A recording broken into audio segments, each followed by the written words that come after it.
So we're on episode 3 of Better Call Saul season 5. The title of the episode is The Guy for This. The Guy for This. So I'm going to put you back on there. Very nice. Okay, a little bit better. Boom. So, this episode was a fantastic episode. Once again, season 5, every episode is getting better and better and better. It's one of the best scripts, one of the perfect scripts, and there's a video on YouTube which you could go see. So subscribe, because every week I'm going to review every single Better Call Saul episode of season 5. So this episode we pick up right as we left off of episode 2, and Saul getting picked up by Nacho, and Nacho takes him to Lalo, and he takes him to be a lawyer for Crazy 8, because Crazy 8 got picked up for having a stash of cocaine on him from the last episode. So they need Saul to go in and to tell Crazy 8 what to say, and Lalo is there to tell Saul what to say. So Lalo is like a detective in this, and he really does like I really like him, but he's like Gus in Breaking Bad. He's really quiet, and there's something dangerous about him, and he's like a detective. He wants everything explained, which is really, really interesting. So we see Saul in the police station, pretty much, and he's there with Crazy, and he tells him, right, you don't have a lawyer, but I'm signed to be a lawyer by Lalo. I feel like it's Laszlo. You know what I mean. He tells him what to say, and then we see the return of Hank Schrader. DEA agent Hank Schrader, Dean Norris, has returned back to the Better Call Saul, the Breaking Bad Better Call Saul universe. And it was really, really just so fun to see Hank just return and come back and fill the shoes of Hank once again, after a 7-year absence. 7-8 year absence, to come back and to just pick up and just be the same comedian, the same detective, the same tone of Hank. Dean Norris portrays Hank, and it's so fun, really amazing to see Hank return with Steve Gomez, and Steve Gomez is back, still partners. This is I believe a year before Breaking Bad begins, year or two, I believe. And as we know what happens to these two, and they, in Breaking Bad, and they just come back and fulfill their roles. It's really cool. Anyway, so they're back, and we know that the cartel is going to be really secretive now. Really, really trying to be secretive, more secretive than they were, because of DEA involvement now, especially with Hank.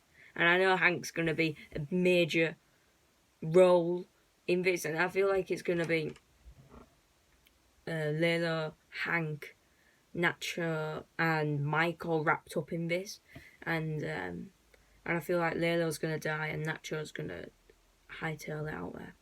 So they create the Salamancas create a fake story for Crazy 8 to tell the DEA, Hank and Steve, about fake money, about fake stash of drugs, and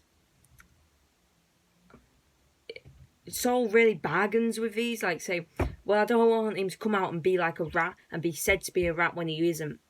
So they have a protection on Crazy 8. So I wonder who that will be. Will it be that, I can't remember his name, but was it a Chinese man? An Asian person? An Asian person from season 1? With the dog, I believe. One of them. But they get him out, but pretty much, and yeah. And then we move on to Laszlo racing around the ground with Nacho and Saul looking on, and he basically announces that, Saul, you will be one of our full-time lawyers to get us out because you were very good. And then Nacho meets with Gus, and Gus says, in other words, let's take him down. Let's take Laszlo down. Let's take the Salamancas down. And that's the only thing we see. So this is the Saul storyline. We do see Mike in the show for a little scene, and he's getting drunk now, especially how he talked and how he spoke to his granddaughter. So he's at a bar and he's getting drunk, and he was asked to leave, and he left. He was walking down the street, and he got attacked. Well, no, he got punched in the face, and when he broke like a gang, one of the members of a gang's arm, takes him down, and he's like, "Come on, then," and he walks away. So now I'm wondering how is he going to become fully back to Mike, and how is he going to be fully friends with Gus? Because it looked like they were done in the last episode, or the episode before that. And because in Breaking Bad, they're real good friends. Now, we have Kim there, and she's really had an episode, actually. She was really she was really forced to be out of her comfort zone, and she became real mouthy at a worker, as a client. So basically, we've got this estate, and all these houses except from one has been moved, and one of the house owners is like, "No, this is my land," even though they haven't paid for the land. They built the house, but they didn't pay for the land, so they're asking to get out. And it's only one person who lives there. And Kim's been very nice, saying that you can get $18,000 for this, but this man is very rude to her, saying that they're all the same. And Kim says, "No, drop that, $10,000 tomorrow. If you don't accept from that, well, that's it. The sheriff will kick you out." And she comes back later in the night to try help him, try give him a new house or new options to move into. And he still doesn't want it. He says, "All you are the same." And Kim just walks away, and she meets with Saul after. This is the end of the episode now. And they're on the balcony, and they're drinking, they're smoking, throws balls, and does she become Wendy after this? Is this her start? The origin of Wendy, the prostitute in Breaking Bad. Is this Wendy Wexler? Is Kim turning into Wendy? Drunk, smokes, prostitute. Who knows? Blonde, that's the only connection. That's the only connection I can think of with Wendy and Kim. She probably won't, but she might. You never know. This universe is crazy. But yeah, we end it on that. And now I'll see everyone next Tuesday for another review of Better Call Saul, Season 5, Episode 4. I'm loving the season so far. Sorry I couldn't do Episode 1 or 2 last week. 2 strong episodes. This episode it wasn't as good as the other 2, but it had some real change in characters for this one. Yeah, this was more of a character-driven episode and changes in the characters. So, thank you for watching. Subscribe for next week, and there's going to be an Invisible Man review coming out in the next couple of days.